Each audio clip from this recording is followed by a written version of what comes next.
Iran যেন কিছুতেই পারমাণবিক ক্ষমতা অর্জন না করতে পারে, সেজন্যই তাদের ওপর আচমকা হামলা করে বসে যুক্তরাষ্ট্র ও ইসরায়েল। আর সেই যৌথ হামলায় নিহত হয়েছেন ইরানের সর্বোচ্চ ধর্মীয় নেতা আয়াতুল্লাহ আলী খামেনি সহ গুরুত্বপূর্ণ সামরিক কর্মকর্তারা। আর এরপর থেকেই যেন অদম্য হয়ে উঠে প্রতিশোধ নিতে মরিয়া হয়ে উঠেছে ইরানি বাহিনী।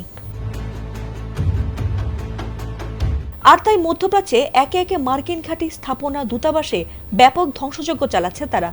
যৌথ হামলার এমন বিধ্বংসী পাল্টা জবাব যেন কল্পনাও করেনি ট্রাম্প নেতানিয়াহু। এছাড়াও যতদিন না পর্যন্ত প্রতিপক্ষ হার মানছে, ততদিন পর্যন্ত যুদ্ধ চালিয়ে যেতে ইচ্ছুক ইরান। কারণ প্রতিরক্ষা বিশ্লেষকদের মতে মধ্যপ্রাচ্যের সবচেয়ে বড় ও বৈচিত্র্যপূর্ণ ক্ষেপণাস্ত্র ভান্ডার রয়েছে তাদের হাতেই। কিছুটা পুরনো প্রযুক্তির হলেও দেশটির হাতে অনেক ব্যালিস্টিক ও ক্রুজ মিসাইল রয়েছে। আর সেসব ক্ষেপণাস্ত্র এতটাই ধ্বংসাত্মক যে রাতের ঘুম হারাম হয়েছে ট্রাম্প নেতানিয়াহুর। ইরানের বিশাল মিসাইল ভান্ডারে কি আছে যাতে করে দুশ্চিন্তায় রয়েছে শত্রু দেশ? প্রথমেই বলা যায় খাইবার শেকানের নাম, যার পাল্লা 2000 কিলোমিটার। চতুর্থ প্রজন্মের ভূমি থেকে ভূমিতে নিক্ষেপযোগ্য এই ক্ষেপণাস্ত্র বহুদূরের লক্ষ্যবস্তুতেও আঘাত হানতে পারে। কাছাকাছি থাকা লক্ষ্যবস্তুতে দ্রুত আঘাত হানার জন্য ইরানের হাতে রয়েছে 150 থেকে 800 কিলোমিটার পাল্লার ব্যালিস্টিক ক্ষেপণাস্ত্র। ফতে ভ্যারিয়েন্টের জুলফিকার, কিয়াম 1 ও শাহাব 1-2 এর মধ্যে অন্যতম। 2020 সালে জেনারেল কাসেম সোলাইমানি হত্যার পর ইরাকের আইন আল আসাদ ঘাঁটিতে হামলায় ইরান এ ধরনের ক্ষেপণাস্ত্র ব্যবহার করেছিল, যা যুক্তরাষ্ট্রের আকাশ প্রতিরক্ষা ব্যবস্থাকে ফাঁকি দিয়ে লক্ষ্যবস্তুতে আঘাত হেনেছিল। এছাড়াও ইরানের 1.5 থেকে 2000 কিলোমিটার পাল্লার ক্ষেপণাস্ত্রগুলোই মূলত যুদ্ধের মোড় ঘুরিয়ে দিতে পারে। শাহাব 3, ইমাদ, গদর 1, খোররামশর এবং সেজিলের মতো ক্ষেপণাস্ত্রগুলো ইসরায়েল ছাড়াও কাতার, বাহরাইন, কুয়েত, সৌদি আরব ও আমিরাতে থাকা মার্কিন ঘাঁটিগুলোতে আঘাত হানতে সক্ষম।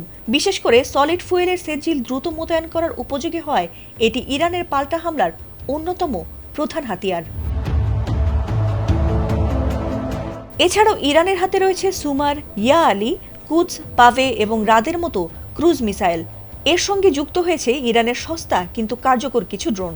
ঝাঁকে ঝাঁকে শাহেদ ড্রোন পাঠিয়ে প্রতিপক্ষের আকাশ প্রতিরক্ষা ব্যবস্থাকে ব্যস্ত রেখে মিসাইল হামলা চালানো ইরানের একটি পরিচিত কৌশল।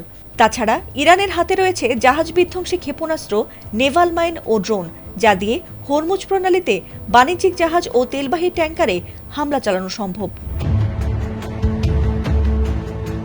এদিকে ইরান দাবি করেছে তাদের হাতে ফাত্তা সিরিজের হাইপারসনিক মিসাইল রয়েছে, যা দিয়ে ইতোমধ্যেই তারা হরমুজ প্রণালীর কাছে যুক্তরাষ্ট্র ও যুক্তরাজ্যের 3টি তেলবাহী জাহাজে হামলা করেছে। তবে এই সংঘাত কি পাল্টাপাল্টি হামলার মধ্যেই সীমাবদ্ধ থাকবে, নাকি ইরান ও এর আঞ্চলিক সহযোগী বাহিনীগুলোর অংশগ্রহণে দীর্ঘমেয়াদী যুদ্ধ রূপ নেবে, সেটি এখন বড় প্রশ্ন বলে মনে করছেন বিশ্লেষকরা। ফাতিমা সুলতানা, এটিএন বাংলা।